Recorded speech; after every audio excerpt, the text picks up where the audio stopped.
Peace, family. It's your brother, Marc Lamont Hill. Welcome to Night School. Every night here on the Marc Lamont Hill official YouTube channel, we hold Night School, where we break down the most urgent subjects, the most controversial topics, the most pressing information circulating in the world today. And we don't do the superficial cable news talking points. We don't do the drive-by analysis. We do an intellectual deep dive in a way that hopefully makes things clearer and gives us more tools to understand the world, but also to fight for justice. That's what we do here. So we're not trying to be fancy and flashy. We're just trying to get into this global classroom. And so if you're here in the global classroom tonight, make sure you let me know you're here. Hit the like button right away. Hit the subscribe button. And of course, hit the join button to let me know you're in here.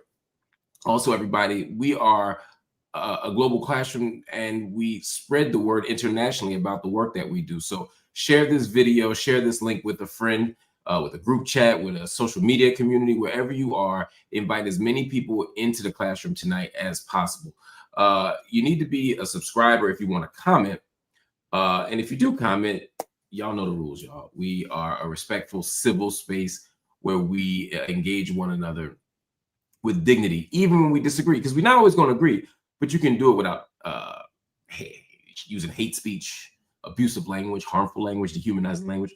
And we got chat moderators, and those moderators be watching. So if you get a warning in the comments, it's a problem. If you get a second offense, you're going to be muted, which means you lose your commenting ability. And if you get the third one, unfortunately, we're going to have to ban you from the room, because we want to create a healthy, safe environment. Again, you can dissent, you can disagree, but you can do so in humanizing and affirming, in ways that affirm or reflect our fundamental humanity. You know what I'm saying? Anyway, we have a lot to talk about today, and I think I'm super excited about tonight's conversation, because the person who's joining us is somebody who I have been following on Twitter for a while now.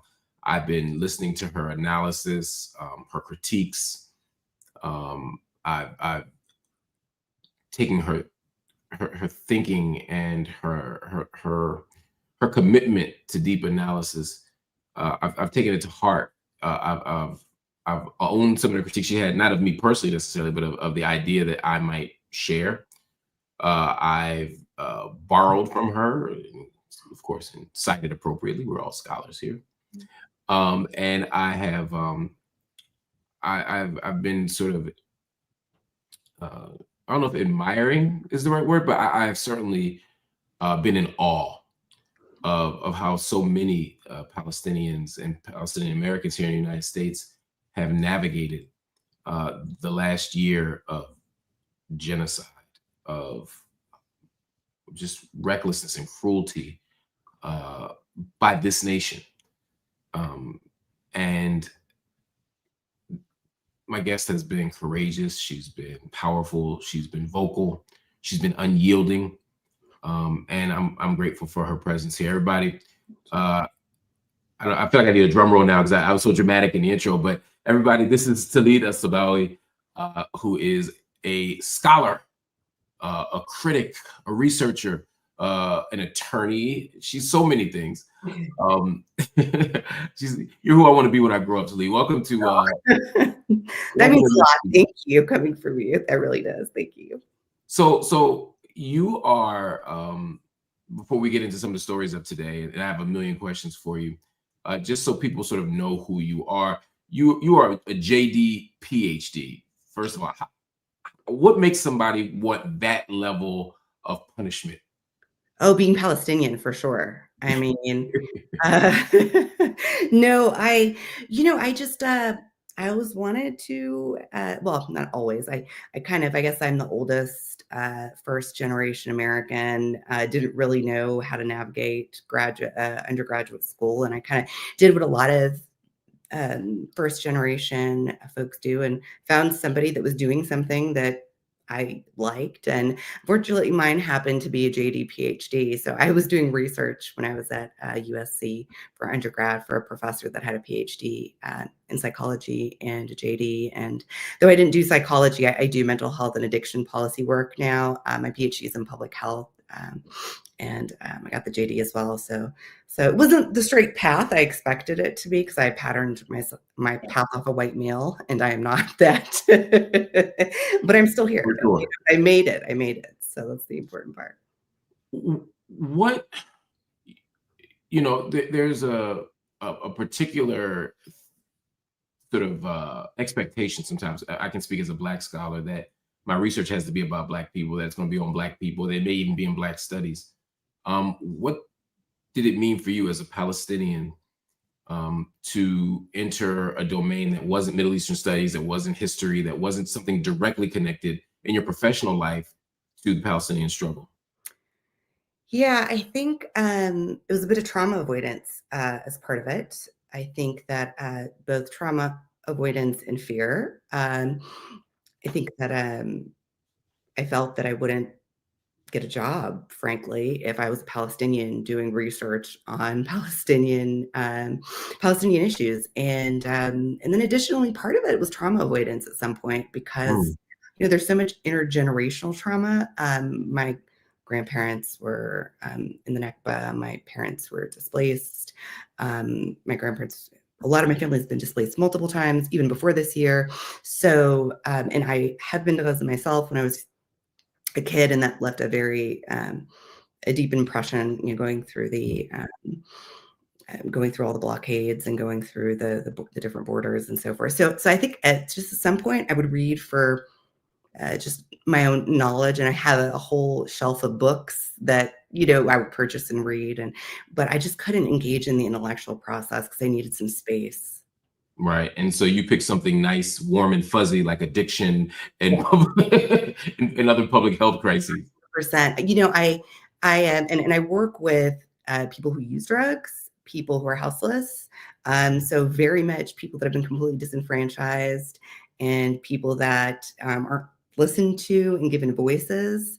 The people that I think, I find strength in their struggle as well. I draw strength from them just as they draw strength from me.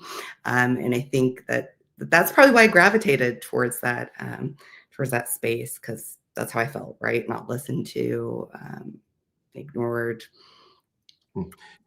You used the word just now that I found interesting. You said houseless. There are people who are beginning to use unhoused as opposed to homeless. I've just heard you say houseless.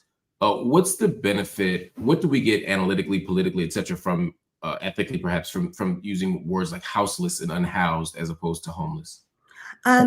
So the reason I changed the words that I used is that I worked with a homeless union in Greensboro, North Carolina at one point, and I just listened to the folks that all had lived experience in housing instability or being unhoused. And so this was really before the use of unhoused became kind of more of the popular. And I had, somebody said the word homeless, and I was educated that some people consider them, they may have a home, like their home may be a tent, right? And so respecting that they do have a home, but it's not a house. And so, that resonates with me a lot, because I was just talking to one of my cousins who's in Gaza, and I was telling him, people in the United States live in tents too. And they were like, no, really? I said, yep. Well, what's their citizenship? Thinking that they're like immigrants, and I was like, oh no, these are people born in the United States. Some of them have served in the military, and the government just doesn't help them. It's stunning to actually think about it when I'm on the West Coast in particular, whether it's like the Tenderloin, when I'm in Northern California, or if I'm just in LA, I'm stunned at how much homelessness I see. I was in San Diego maybe 2 months ago for a labor conference. And again, in the downtown area, I had never quite seen that much density of displacement, and the unhoused population, was sort of taken as just a fact of life there. There didn't seem to be any kind of plan or commitment to getting rid of it. The housing crisis. It just seemed like, how do we manage it here in Philadelphia? Where I grew up, it's like, it was like, oh wait, there's lots of homeless people in Center City. Where we're about to build a museum or move a museum here. So what do? We got to move them else. We got to hide them, right? Or there's a parade coming. Oh, Made in America. So where do we hide them? It was very much about sort of hiding the contradictions of American capitalism, not actually. It's very liberal of you. Right. Right, exactly. So that's actually a good place to pivot into today's conversation. There's a few things I want to talk to you about. I brought you on. Obviously, we were going to talk Gaza. We're going to talk Netanyahu. We're going to talk a little bit of international law.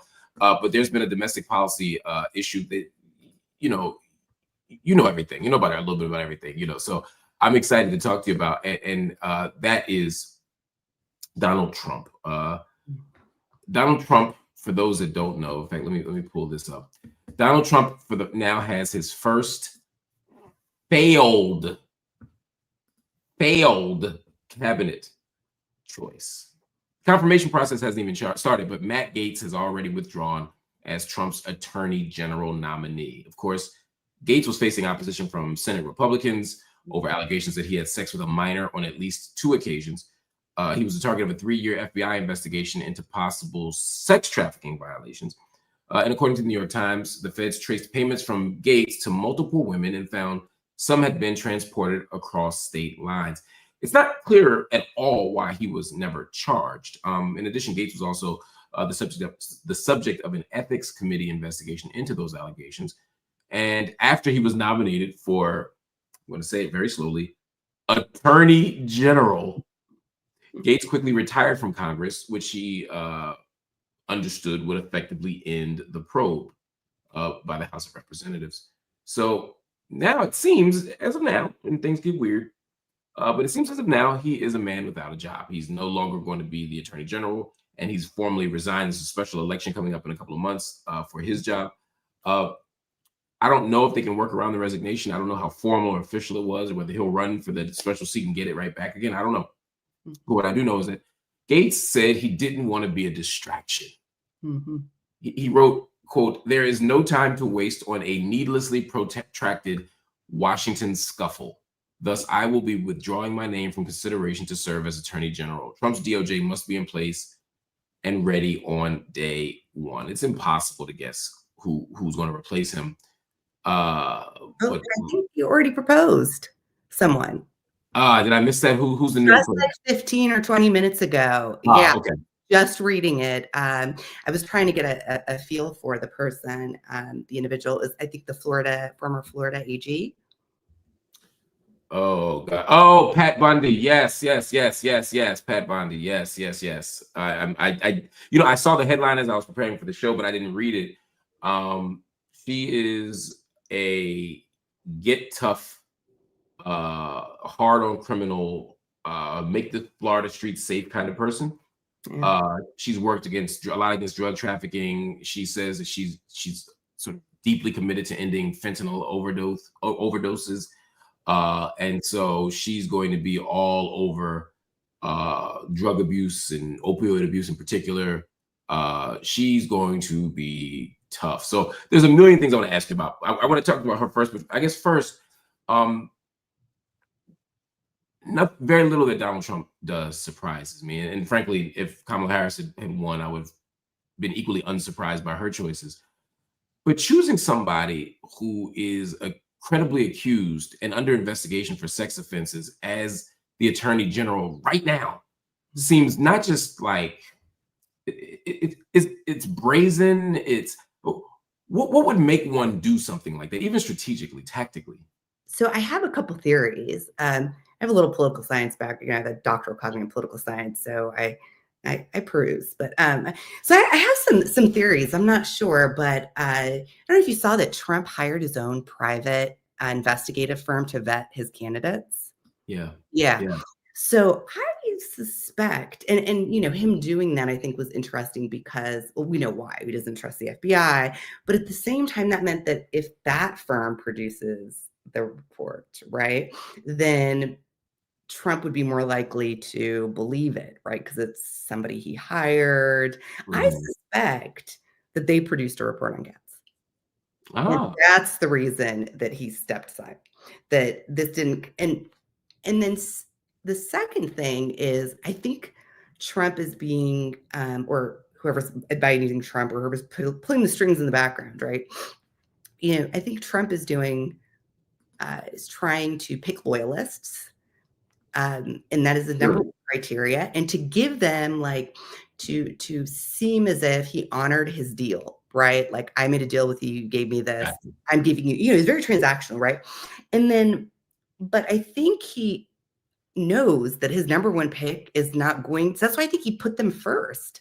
I think he actually did this on purpose because he knew they'd be quickly weeded out.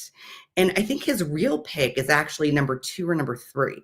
So now no one's going to fight Pat Bondi because you already got Matt Gaetz. Gotcha. Yeah. I mean, when I saw Linda McMahon yesterday, chosen for Secretary of Education, I was also like, wait a minute. I mean, I just finished watching the WWE, the Mr. McMahon documentary. So I was particularly in tune with all of the sort of crimes, all of the, sexual harassment, sexual abuse allegations, and also just the culture of gross.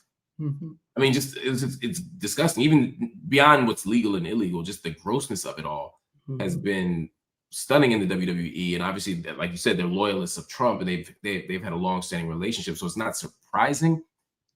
I wonder if this is a signal that this Trump administration is going to be even more brazen, even more arrogant, particularly when you're not looking for re-election.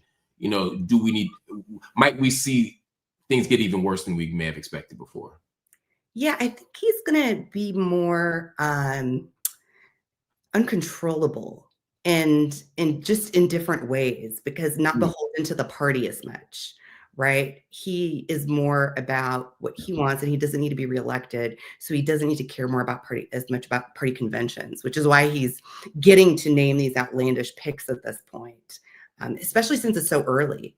Yes. And outlandish is the perfect, that's the perfect word. These are outlandish picks. When I saw Linda McMahon, I literally thought it was an Onion article. It was only afterward that I realized, oh wait, no, this is crazy. But anyway, enough of that. There's plenty of time to talk Trump. I didn't bring you. I'm not going to waste your talents on him. Let's move to yet another criminal. Yes. I think I prefer Trump to this criminal, actually. I don't disagree. This guy, if you don't know him on the screen, is Benjamin Netanyahu. And the reason he's on the screen is because the International Criminal Court has issued arrest warrants for Israeli Prime Minister Benjamin Netanyahu and his former defense minister, Yoav Gallant. No surprise there. We've been waiting for this anyway. They're wanted for war crimes and crimes against humanity in Gaza. Those crimes include starvation as a method of warfare and murder, persecution, and other inhumane acts by restricting humanitarian aid and intentionally targeting civilians. Now, of course, Netanyahu released a statement in response in which I swear, I have not read the statement, but I could just about Karnak this and say he's going to say that it's outlandish or ridiculous or something crazy. And then later on, they'll probably say also that it's anti-Semitic. But let's read it. Oh, he is Hamas. You forgot that one. Oh, yes. I forgot. I almost missed the bingo line. Thank you. Okay. Netanyahu released a statement in which he, quote, rejects with disgust the absurd and false allegations, adding, there is nothing more just than the war that Israel has been waging in Gaza. Nothing more just than the war that Israel is waging in Gaza. That is wild. But it doesn't stop there.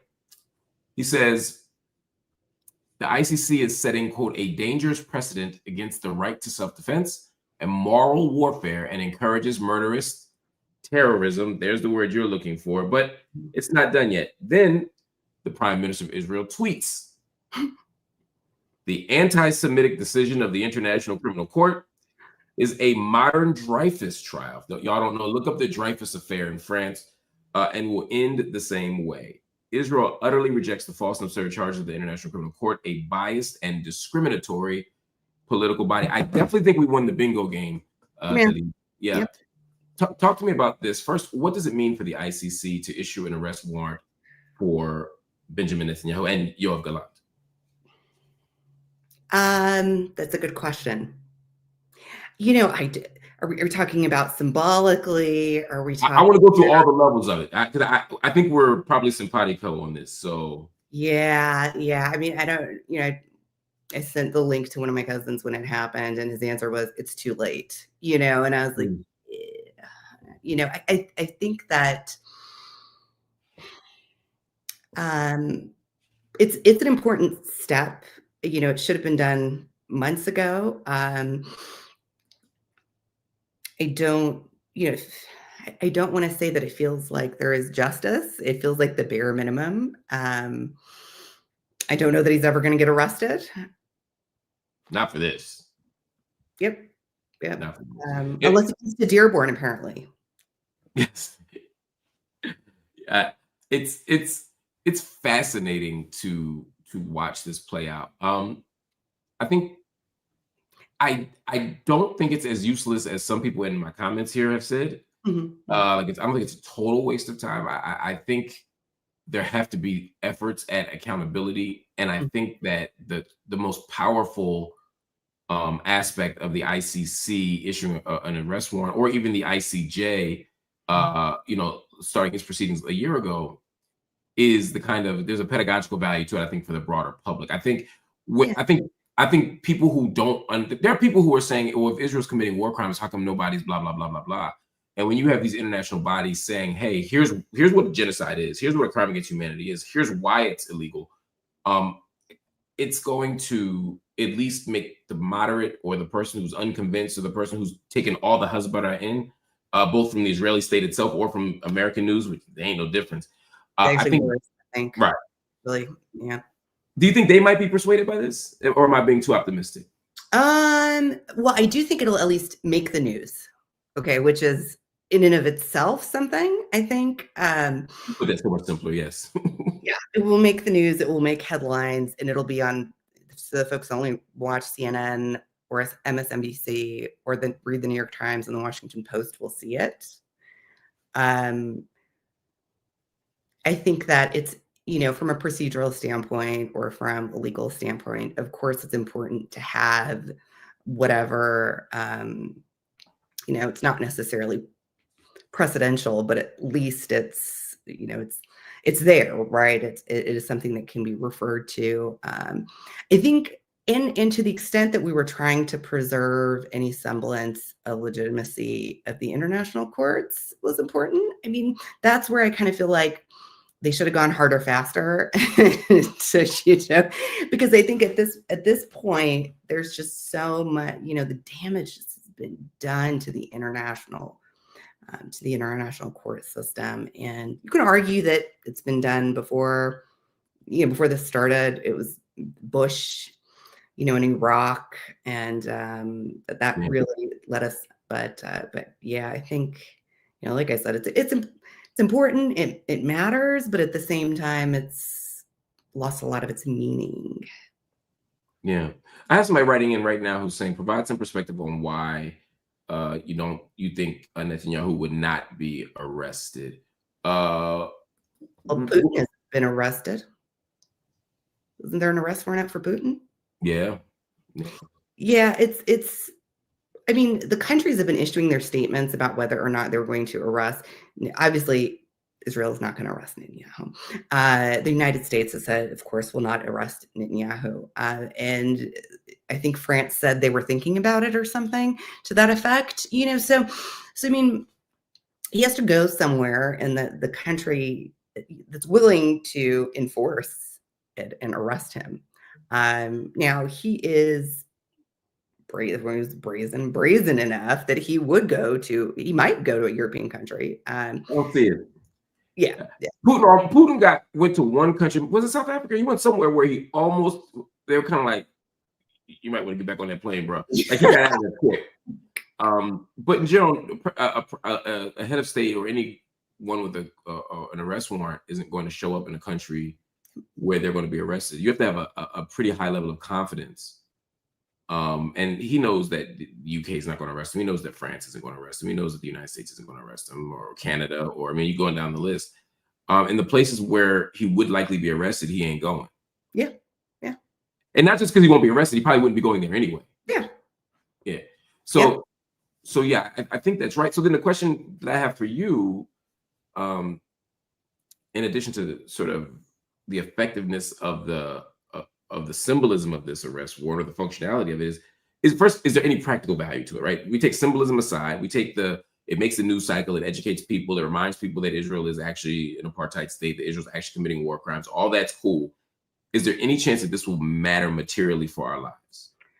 I mean, okay, so if we think about the only real place I think this could eventually have some impact, I don't have a lot of faith, so I'm gonna say it with that mind, that this is like a violation of the Leahy Act. Keeps continuing to send Israel weapons when they're committing war crimes, when their head of state is committing war crimes. So to the extent, now it's interesting the timing of this, right? So we just had a vote in Congress to send more weapons to Israel, right? And then this comes, and Biden's trying to send weapons out quickly, and people thought it was, because it's the end of his term, but it could have been they had the heads up about this warrant coming down. Right. I think that. Wait, you think this warrant impacts the United States' decision to send weapons? Under U.S. law, yeah, we're not supposed to be sending weapons. I mean, US, I think what people don't understand, what's so frustrating to me, is that Biden is violating U.S. law, and nobody cares. Yeah. It is against U.S. law to send U.S. weapons to countries that are using them to commit humanitarian violations. So, humanitarian rights violations. The U.S.'s position, of course, is Israel's not committing anything, and we don't see any evidence of it. So now you get the ICC warrant, and then they say, we don't trust the ICC. It's notoriously anti-Semitic. It's notoriously biased. It's notoriously anti-Israel. And we're back to square one again. Oh, that's why I said I didn't have faith that was going to have practical value, but it just gives more evidence for Congress to point to. And in 20 years, if anybody gets held accountable for this, right, then there is fair enough, even more evidence. Yeah, so I agree. I mean, I don't think it's gonna. So let me ask you another question then, in light of what you just said. As of right now, is the United States guilty of war crimes in Israel-Palestine? I think individuals in the U.S. government are guilty of war crimes. Who would be indisputably guilty of war crimes? So I'm not an international law expert, so I'm gonna. Fair enough. Yeah. So let me ask a better question. What kind of stuff? I mean, I'm of the belief that there is no U.S. president who has not committed war crimes, based on I'm not an expert either. Yeah, I agree with you. I mean, I agree with you. Mm-hmm. Why does that not bother more people? I think it's the narrative. First of all, I think it's the narrative. I think, it's fascinated me about a lot of the discourse around wanting to focus on domestic policy, which is important, right? Is that we are still out of touch with what it is exactly that focusing on domestic policy means, and why, aside from sending money, is it problematic to engage in in these types of behaviors. I think first, American presidents have always felt like they're above the law, right? The law doesn't apply to us. Right. I think there's part of that, and perhaps it extends to Americans too. Right? For sure. I mean, we're sort of taught to be, as AK here says, U.S. exceptionalism, and we're sort of taught that we're above the fray, that those rules and laws don't apply to us, and for good reason. We're the moral stewards, or there's some unusual reason that makes this case just so different. Yeah, terrorism is this decade, the last couple of decades. But yeah, right. Exactly. It's pretty scary to think about this kind of stuff. So then, I guess the question that I come to in a certain kind of way is, does international law matter at all? When I talk to law students, they always tell me that they're kind of taught early on that there's no such thing, and I that there is and there isn't kind of. When I talk to Zionists, they say international law is a joke. When I talk to Palestinians, particularly like activists and organizers. They appeal to it to make a kind of demonstrative case, but they don't seem to have a lot of confidence in it. I don't know how to think about it. So I was interested in international law when I started law school. I took, 3 classes in international law, and I came to the conclusion very quickly that none of it is enforceable unless somebody decides to enforce it, which really is all of the law. But the lack of enforcement is the problem in international law, right? We just are, I don't know, like hoping people abide by the law, but then when it comes to putting teeth in, we have to have countries volunteer to enforce the orders. And we haven't been able to get countries to do that, even if you go away from the UN Security Council is the one that enforces a lot of the court judgments, right? But the General Assembly can enforce them too. They've just chosen not to. Mm. They could have put teeth behind some of their resolutions and created voluntary peacekeepers, meaning that like member states did not have to contribute to the peacekeepers, but they could if they wanted to and sent in enforcement units, but they didn't want to because they knew that Israel would just bomb them and we would be in a world war, right? So I think international law has always been this way, and the folks that do it know that, but it is real and has real consequences for those who are not the power brokers, we're not the top. Right. That's what we always you say, the ICC is really the ACC, it's the African Criminal Court, because they seem to, it works when they're imposing it on the global South, just not here. So it's the same thing with drug policy, by the way, for international law. We violate the treaties in drug policy. We have a lot of states violating the treaties. how so? Tell me more. Marijuana legalization technically violates the treaty that we were the architects of, that mimics the Controlled Substances Act in the United States. And we sanction and have military presence in many countries in the global South, and in Central America. And why? Because they violated it, right? So we put sanctions, and it's an excuse for our military to invade these countries without technically invading them. But when we violate it, silence, right? So I mean, we've always operated this way in different arenas. So one of the things I've seen you talk about, and I found quite interesting, was your sort of analysis of the 2024 elections. Yeah.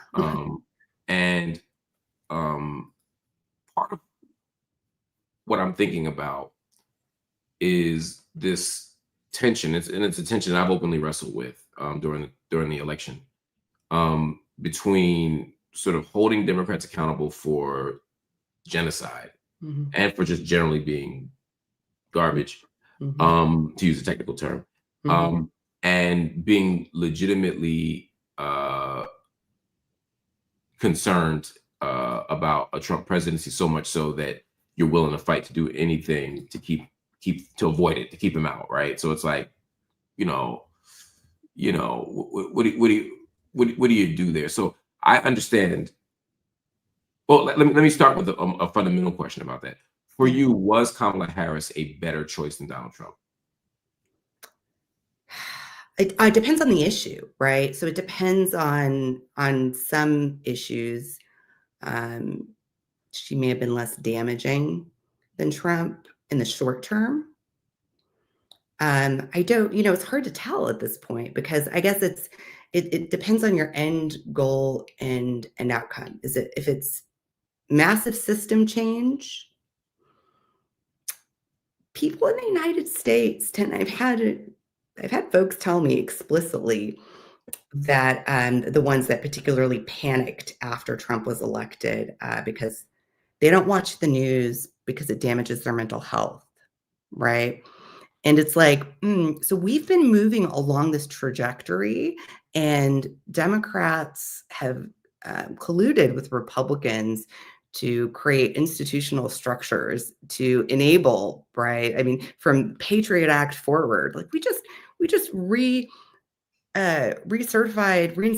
the Patriot Act this year. I mean, what are we doing? It's not even a question anymore. It's just rubber stamping it. So, I mean, I guess sure, we could have had 4 more years of what we currently have with Harris, probably more to the right, because she was also would have attributed her win to Republican voters that she purposely decided to court and ignore Right. The when Liz and Dick Cheney endorsements and such. yeah, and purposely ignoring the left and millennials and Gen Z by calling them the youth and unreliable voters, which is interesting because like millennials are like 40, you know, Right. so we're not the youth anymore. So I don't, I don't know who is going to be who would have been worse, and it's kind of hard to do that counterfactual. Trump is definitely going to do a lot of damage very quickly. I was going to say, are you concerned, particularly in the issue of Palestine, with Donald Trump's? And can it get worse? In the case of Gaza, I don't know. In the case of the West Bank, I think it could. How do you see Trump sort of engaging the Palestine issue? So I think that with Kamala Harris, there was maybe a 1% chance things would have gotten better. I think with Trump, there may be a 10% chance that things won't get worse. And why? Just because Trump is more unpredictable and like also has these very odd relationships with Abbas. And to the extent, as many Palestinians do believe, I believe Abbas is a traitor, okay, and he is not representative of our people. But at the same time, he's really good at sucking up to foreign powers, and Trump thinks of him like he's his father. Like he thinks of him as a father figure, which is very odd. He said this publicly. I'm not for the audience's benefit. We're talking about Mahmoud Abbas, who is the head of the Sultan. He's the head of the Palestinian Authority, and the de facto, which is the sort of leadership of the Palestinians outside of Gaza. So most people sort of look to him as a more acceptable mainstream figure than obviously Hamas. But from what I can see, they also haven't had a mandate in a very long time. They don't have. I mean, every poll I've looked at has shown.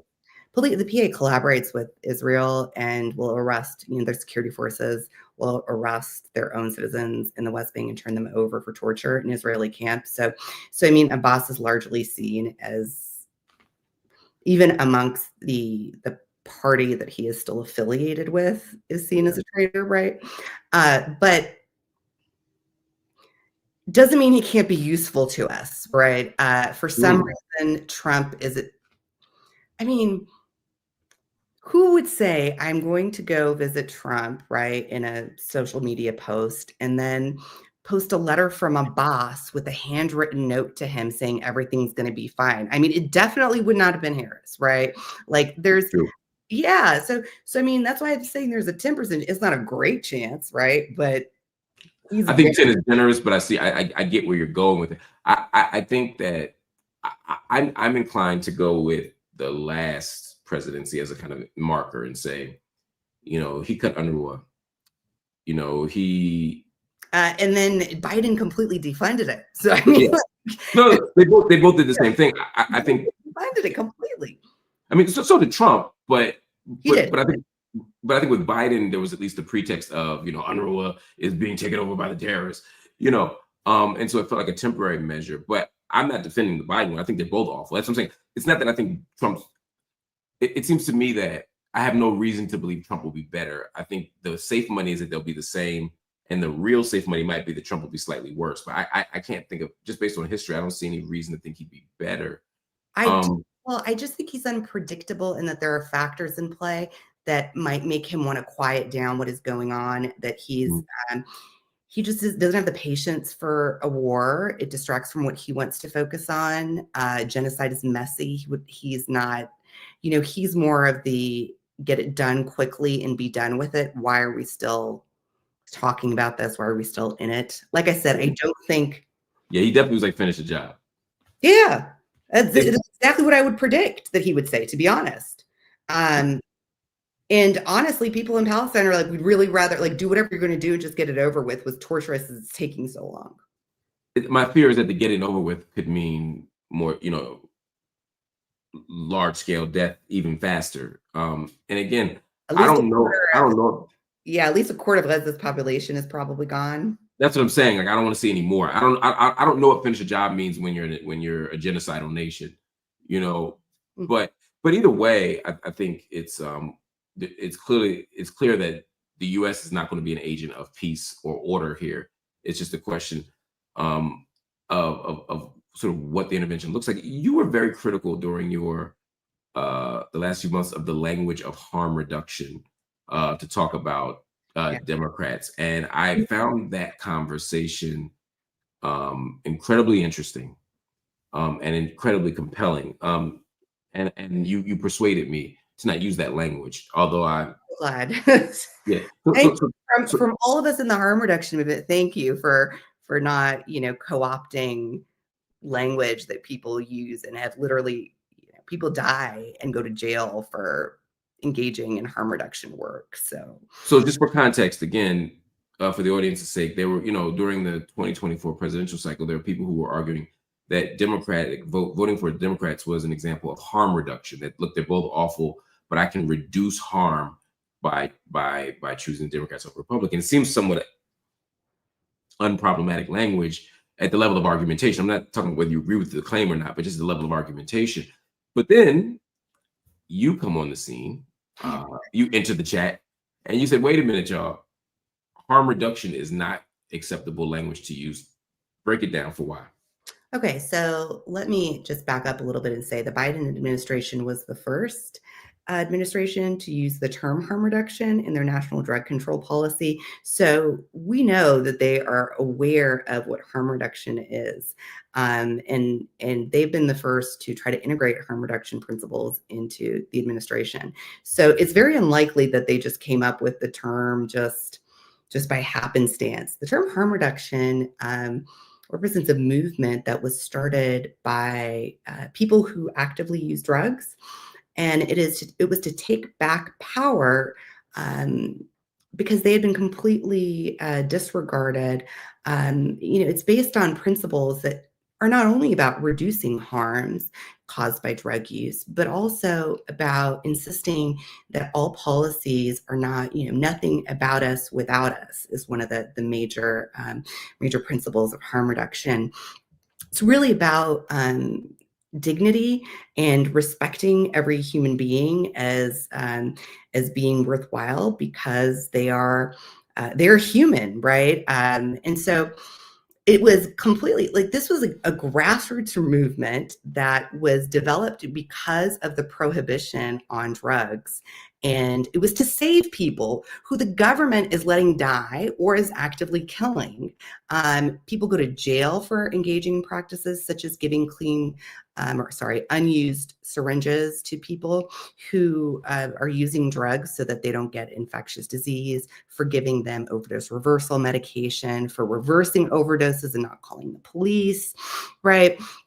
And then it's just going to be taken as by the establishment, right? Yeah. And now, like, I'm wearing my harm reduction. I teach a class on harm reduction and decriminalizing behavior. I'm wearing my harm reduction law T-shirts, and everybody thinks I'm talking about voting for like it is that a lot of people who are in the harm reduction were more on the anarchist side, like So this is really taking something that means a lot to a lot of people and just completely co-opting it. And as you're talking, I'm running your tweets. I don't know if you can see here of you breaking down the different steps of harm reduction, what they mean, and sort of from That's my version of it. There's much people who have been in the movement.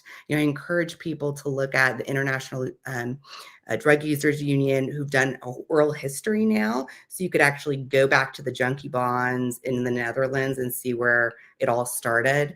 But yeah, it's just a summary of what that's quite helpful. I mean, the irony of it is not lost on me. It's not just that it's potentially a misrepresentation of the kind of harm that a Biden administration can produce, or Harris administration can produce. But there's also the irony of it, which is, the very people who have made it difficult to do harm reduction and to create healthy, safe possibilities for drug users are now co-opting that language as a mechanism for tell you to vote for a cop, a prosecutor. oh my gosh, it's just, Yeah. oh man, it was mad. Like as a Palestinian American, that's a harm reductionist, it was like a double whammy, I gotta say. I can totally see that. So, what do you see happening in Gaza or in Palestine? What's your forecast? I have no idea. I mean, on the trajectory that we're on, it seems that everything Netanyahu says he will do insofar as his plan for Gaza is what he's going to continue to do until he is stopped by someone not sending him weapons or, by force. Yeah. And so that is going to be to create greater Israel. He's already divided Gaza into two parts with the Nazarene corridor. He's taken over the Rafah crossing. Egypt no longer controls the border. They have built a new crossing next to the Rafah crossing, so it is clear that Israel is going to control that indefinitely. They're clearing out North Gaza. And I say that, I don't mean it to be callous, but that is how they view it, as clearing out the land so they can start the settlements that they have already built.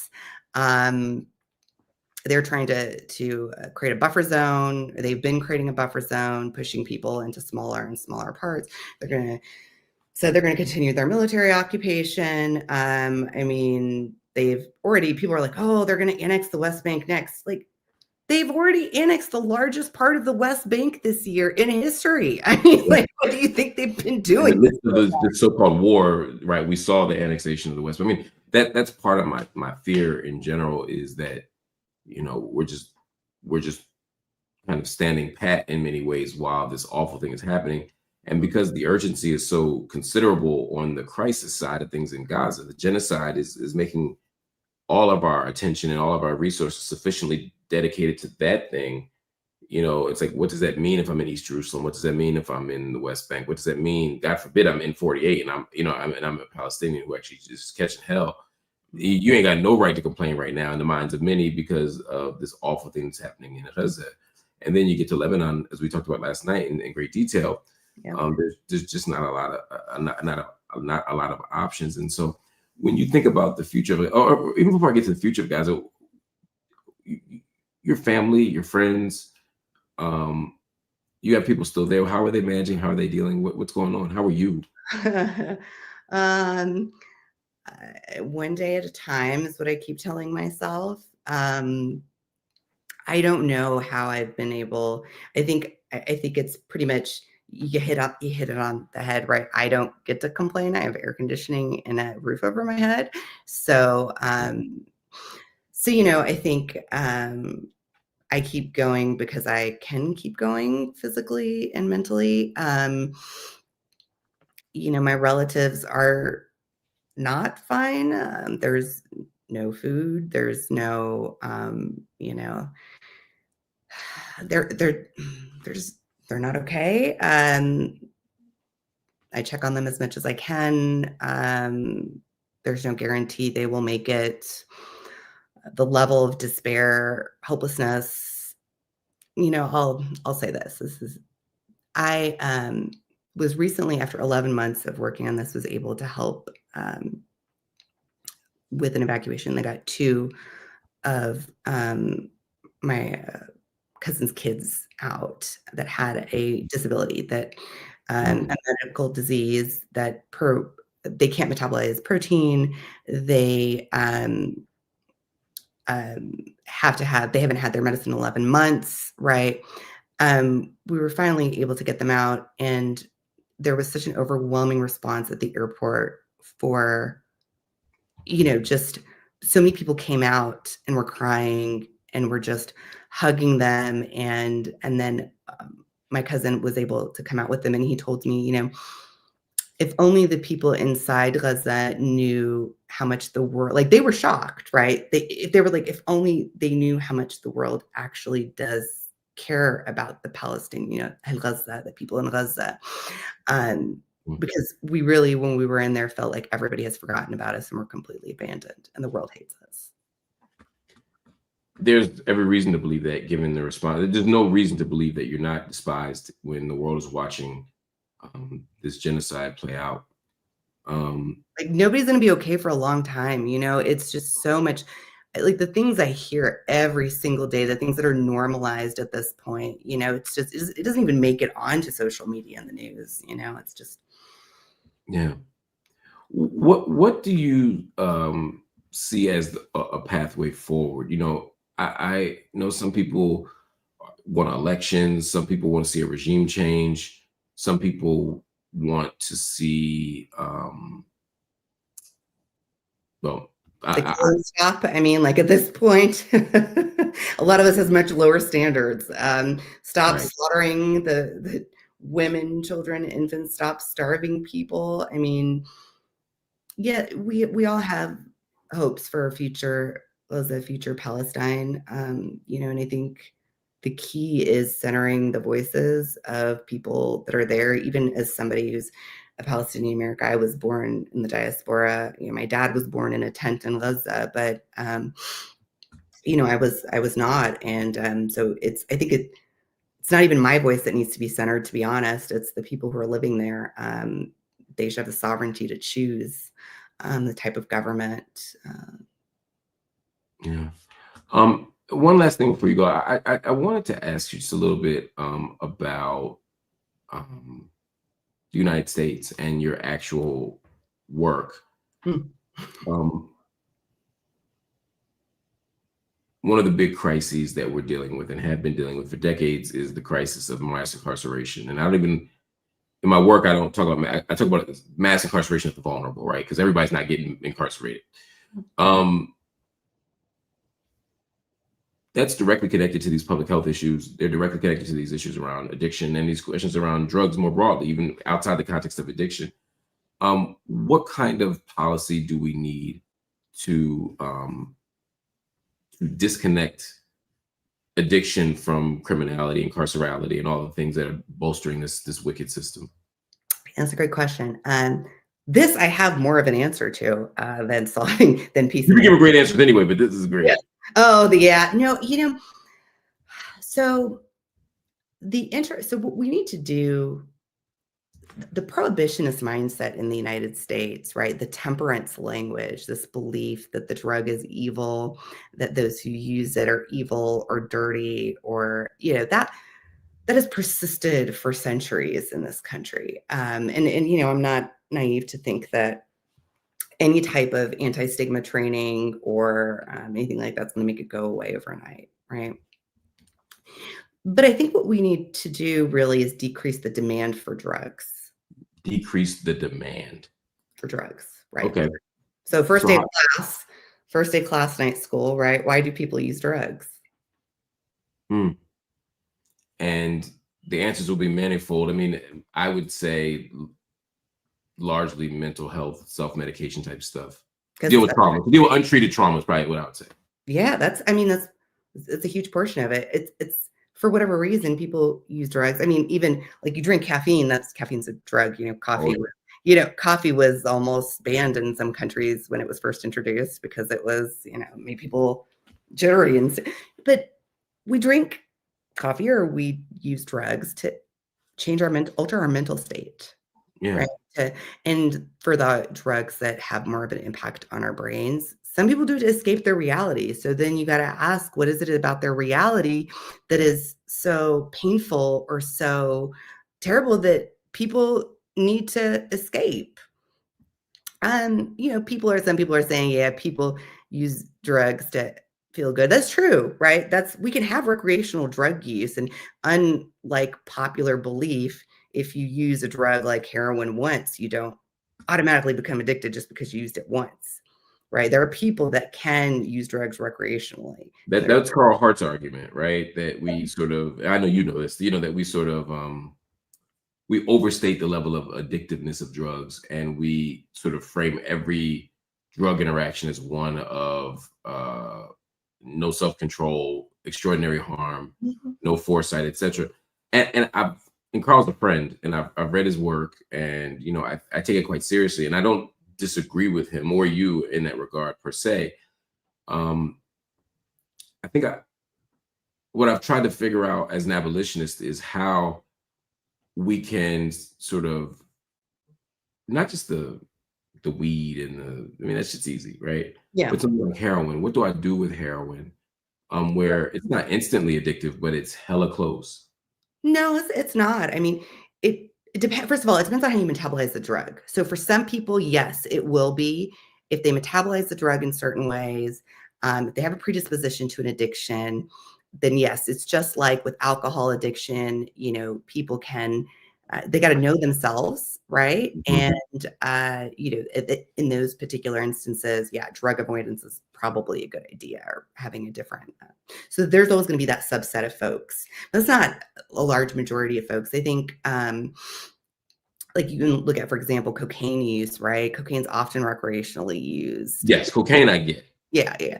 Heroin, because it's a drug that is injected. You know, heroin can be smoked, for example, right? Would people's opinions change if they knew that people smoked heroin and that was the primary means of admission? You know, I don't know, but just setting it aside, let's just assume that folks do become addicted because they have a genetic predisposition, metabolize the drug a certain way, or use it as a coping mechanism, or just have a compulsion to use. Okay, those are very valid, like whether or not the drug is. So what do we do with those folks? Well, we send them to treatment, right? Have you looked at how effective our treatment is? And that's the primary problem, right? The primary problem is much of our treatment in the United States is not evidence-based.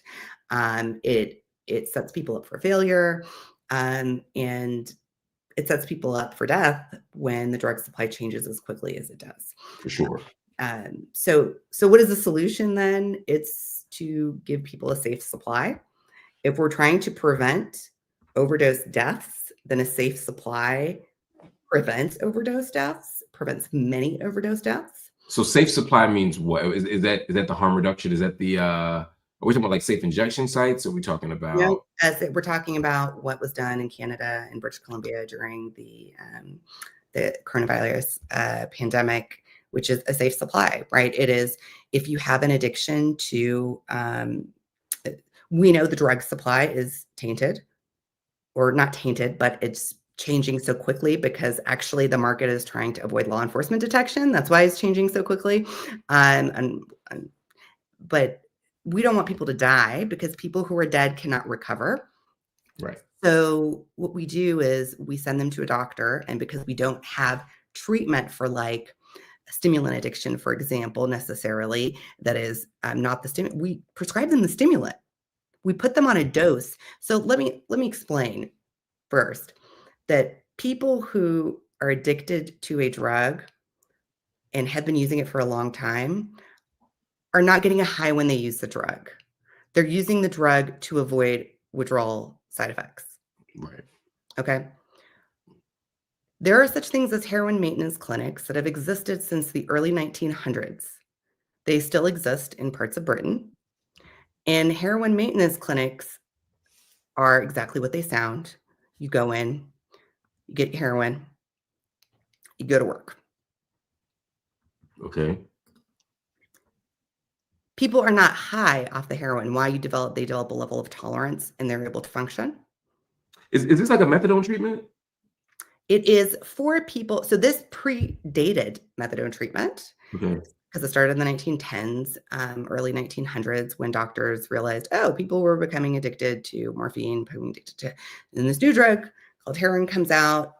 People are addicted to heroin. So doctors decided they were going to try to maintain people's level or cut them down eventually, but it was called heroin maintenance treatment. Okay. Yeah. So now it is used primarily for people who don't respond well to methadone. So they have people work on methadone first and then graduate up usually to heroin. Evidence-based. I mean, it sounds wild, but there are plenty of videos out there that you can go watch that show how many lives saved and how people are able to function, how they are able to work, how they don't even appear high to the casual observer. They don't act high, right? We could do an equivalent of that for different types of drugs and effectively treat people. Because let me tell you, The only reason that heroin is illicit and morphine is not is because of the people who used heroin, who were using heroin when it Right. first came out, right? These were not Southern white women and civil, soldiers who were injured from the war. These were immigrants, city folks, people, right? So like heroin, Disposable populations. yeah, I mean, heroin was created by Bayer, the aspirin manufacturer. It was a pharmaceutical created by the German pharmaceutical company. So it was sociopolitical reasons that it was banned and made a Schedule I substance, not, really. And there are other drugs that have been created since then. Or anyway, point being is that why we treat things as being a treatment versus being a Schedule I substance is not scientifically based. And perhaps the reason that some people use the drug is that it solves whatever neurochemical imbalance they have. And if they were to go on a similar drug, then it would solve that problem without giving them the problem of a high. Understood. And That then you don't have crime, you don't have houselessness because people are able to keep their jobs, right? All of the things that we associate with drug use that really cause the problems are gone. Yeah, I because like it's that. prohibition that causes that. Look, I know we have to run, but I want to bring you back on just to talk about this because we've gone from Matt Gaetz to Gaza to ICC to drugs, and this is all incredibly exciting. I've long been an advocate. I mean, I've been an abolitionist for a very long time, and I've been an advocate of legalization. I've been an advocate of safe injection facilities, and I'm not against what you're arguing around the supply. I just don't know enough about it to know what it looks like in practice. But take a look at British Columbia. Yeah, I'd like to look at some more models of this slice of it, but I think it's great. It's certainly worth talking about. As we say goodbye, just wanted to post some people. Bring it to Green. You said, Mark, check out Prevention Point in Philly around Front and Lehigh. Yeah, Jose Benitez and his team of angels have been fighting this fight for decades. please go see the folks at Prevention Point. They're awesome. Oh man, I'll make sure I'll reach out. And Rachel Horning says, just tuning in and look who I find. Darling, I miss you. So good to see you and hear you. Solidarity, my love. Please make sure she gets this, of course. You're clearly loved here. Sherilyn Hill said the warrant has issued, referring to the ICC warrant. If it doesn't matter why the U.S. and Israel try to prevent the issuance of the warrant, it matters on the world stage. I hope that it certainly doesn't not matter, right? It's just a question of like the extent to which and how it matters. And of course, a shout out to Todd TJ Taylor, who gifted a Marc Lamont Hill channel membership. That's it for tonight. I appreciate you. Roseability said it perfectly. Excellent conversation. I want to thank you for joining me, Talib. You got to come back again soon so we can talk drugs. Yeah, you got it anytime. All right. That's a plan. Everybody, that's it for Night School. Thank you for watching. Make sure you hit that like button. Make sure you hit that subscribe button. And of course, make sure you hit that join button and become a monthly member of the channel, which gives us the financial stability we need to do the work we do every single day here on the channel. If you're already a member, think about going from bronze to silver, or silver to gold, or whatever the next level is. Again, it gives us the support and the strength we need to go to the next level ourselves. If you can't make a monthly commitment or a permanent commitment, you can make a one-time commitment for the month. Go to Cash App, PayPal, Venmo, or Zelle, and drop in whatever you want as a way of supporting us. Again, it could be $1. We're grateful. It could be $1 million. We'd be super grateful.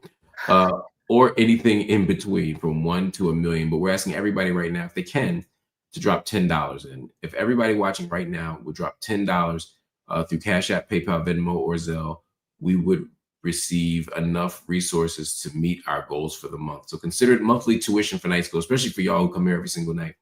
But again, no amount's too big, no amount's too small. We're just grateful to have you here. And remember, the most important thing is not the money, it's not the content, it's not even the sharing, although we want you to do all of that. It is the studying, because that is what night school is all about. All right, family, we'll see you tomorrow. Peace.